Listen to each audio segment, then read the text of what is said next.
everybody, it's Kate.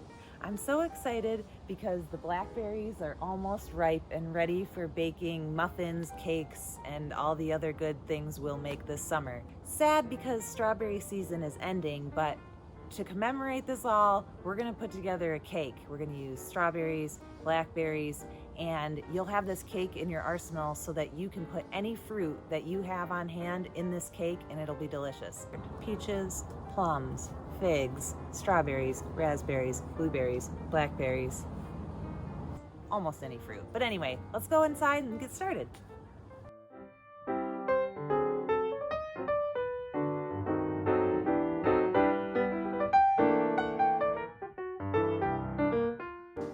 All right, so first we're gonna put 6 tablespoons of butter in the mixer.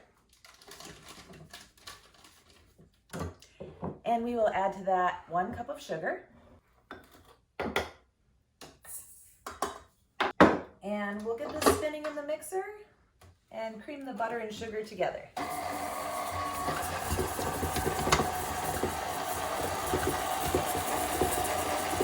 Now let's get our dry ingredients together.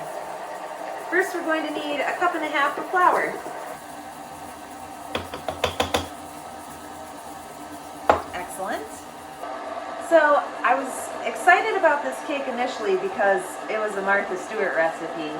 And then I thought about all the fun modifications I could make to it. Sorry, Martha, you're the genius, I know, but I just get excited about creativity in baking. So today, we're gonna add blackberries to where she just had strawberries.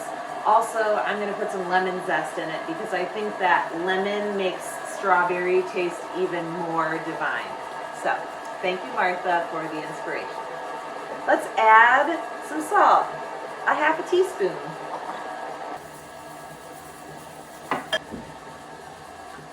Baking powder, 1.5 teaspoons. And I'm just gonna whisk this together. Now it's time to add 1 egg to our butter and sugar mixture. So now it's time to add the vanilla to the wet ingredients. 1/2 teaspoon of vanilla extract. Let's mix that together.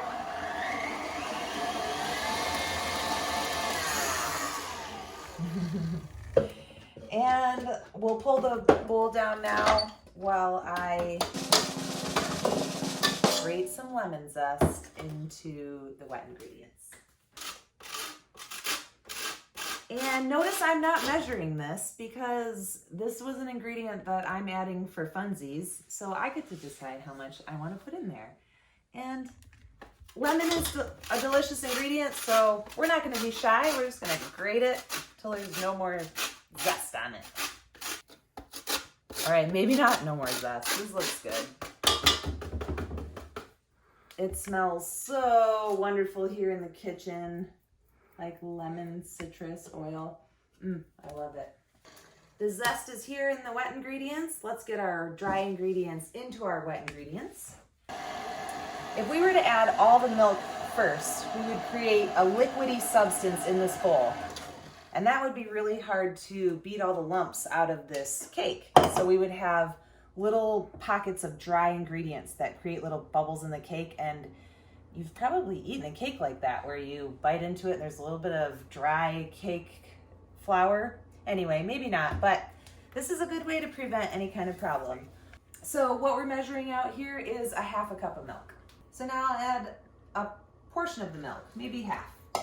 And we'll mix that in, and while it's mixing, I'm just gonna put in the rest of the dry ingredients and let that go so it can get the lumps out before I add the remainder of the wet.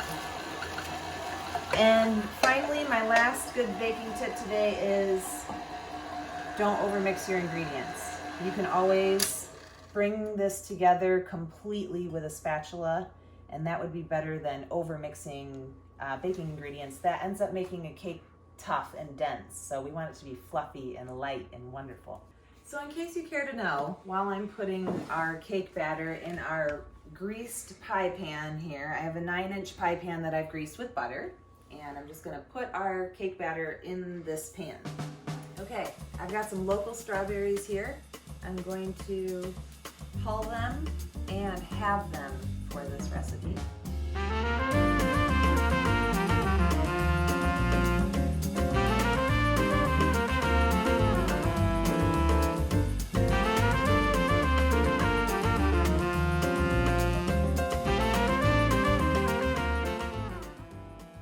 Okay, now for the fun part. We get to decorate the top of the cake.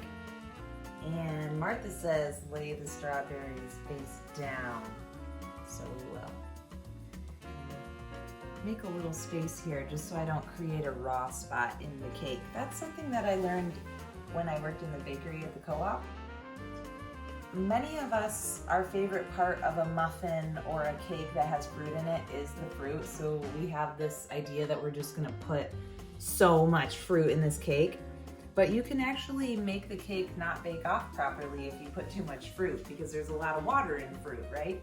So just be careful. I mean, the nice thing is the whole underside of this is cake, so we're probably pretty safe. But I'm just gonna make sure there's space in between my fruit setup here so that I don't create some issue by over wateriness. All right, into the oven, we're gonna put it 325. I've been preheating the oven. We're gonna start it at, let's just check it at 35 minutes. Now it's time to put together some whipped cream. So I've got 8 ounces of heavy whipping cream. We're gonna add a couple tablespoons of powdered sugar here. Just don't be too concerned with how much powdered sugar you're putting in your whipped cream. It's totally up to you. And you could add vanilla extract if you wanted, which I think sounds delicious, and I'm gonna do that. Just a splash. Yep, that'll do. And we're gonna put it here in the mixer. And I just wanna mention that I am aware that not everybody has a KitchenAid mixer. I was blessed enough to be gifted this beautiful model here. It was a hand-me-down from my mother-in-law. And so I'm pretty lucky, and I know it, trust me.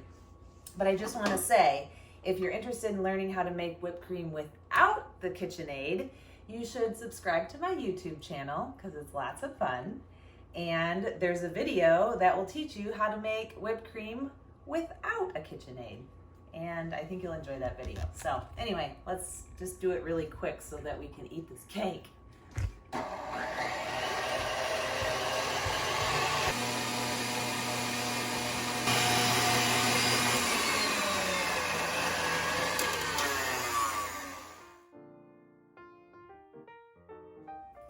And so here we have it, our cake that symbolizes the end of strawberry season, the beginning of blackberry season. And I just want to remind you one more time that this cake is going to come in handy when you have peaches that are really ripe and you need to use them up before they go mealy. Or, I don't know, it'd probably work with apples, but blueberries, raspberries, try it out. I really think this cake batter can handle some experimentation. So thank you, Martha, and thank you to all of you for watching. I had a lot of fun making this cake with you today. Ooh, wait, we gotta cut a slice and put some whip on it. What am I saying?